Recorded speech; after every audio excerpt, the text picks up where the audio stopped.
Well, this is my little goodbye to my very good friend, Dr. Ian Elson.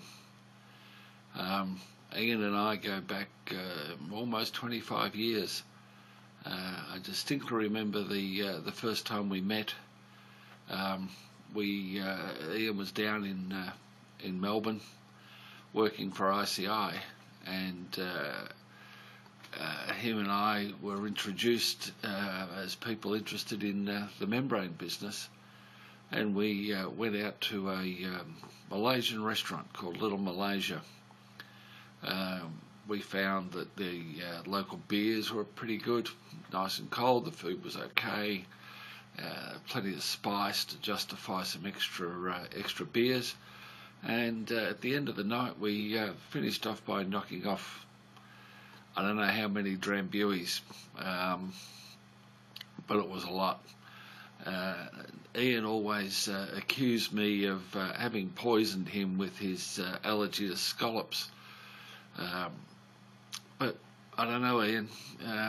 I sort of woke up feeling pretty nasty the next day as well, and I never actually said this to you, but I really think it was probably the Drambuie and not the scallops that did us in. Anyway, after that, over 25 years, there have been many occasions when we've had the opportunity to make ourselves sick, age ourselves, knock off a few neurons in various parts of the world. I think we've probably got drunk in at least 4 continents and probably a dozen countries. I might add, every single one of those occasions has been an absolute delight. I did have the enormous pleasure of spending a few days fishing on a crocodile-infested river with Ian up not far from Darwin in the Northern Territory, where we were trying to catch some barramundi. We didn't catch any, but we had an absolutely fabulous few days. One thing that we did do on that trip was we came very close to dropping Ian into the mouth of a very large crocodile. He was sitting on a little skinny seat at the front of the boat, and we were going flat out down the river, and this innocent little crocodile was ambling its way across the river, and I could see Ian hanging onto the edge of the seat and leaning backwards away from this crocodile as he was thinking of an imminent collision.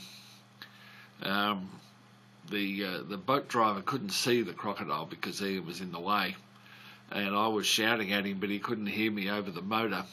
Fortunately, the crocodile did see us and turned away at the last minute, but that was a pretty close encounter, and it led to some good stories to be told over the years. Another from the same day was the chef and the maintenance guy were giving each other a hard time over the fact the maintenance guy had taken a 12-gauge shotgun to get a deadly taipan snake out of the toilets, had only succeeded in blowing the back wall off the toilets, and the snake got away. The next morning, Ian didn't look all that good, looked pretty tired. I said, "Well, what are you looking so bad about?" And his comment was, "Well, how many times did you look under your bed?" Well, my answer was none. What the hell was I going to do if I found the snake? But Ian had spent a fair bit of the night looking under the bed. There you go, not used to living with the wildlife, I guess. I guess I'm more fortunate than most people to have known Ian. Despite our various disagreements at times, he actually employed me 3 times, which is a record. Nobody else has ever employed me more than once. So I can certainly be very thankful, Ian, if you're up there and listening, that you've kept my my family fed for all of these years.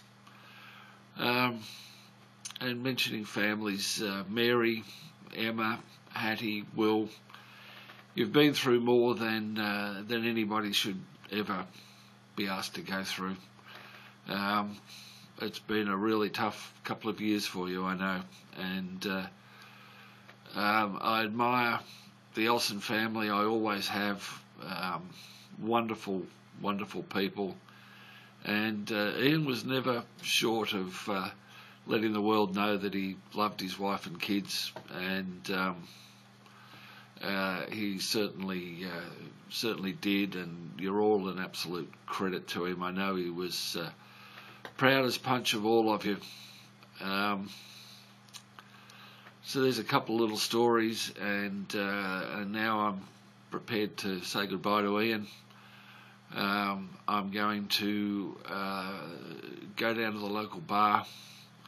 I'm going to have half a dozen beers. I'm going to finish off with a couple of single malts, and you'll be in my thoughts. And Mary, Emma, Hattie, and Will, you're in my heart.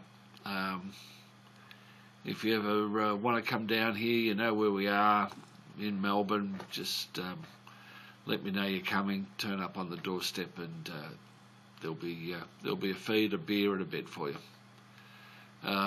Love to all of you. I really can't believe that we're saying goodbye to Ian at this stage. As your email said, he's been robbed of his retirement, but he's got some kids he's extremely proud of, and an absolutely gorgeous wife. And I wish you all the best, and I hope we all stay in touch. Love you, Ian.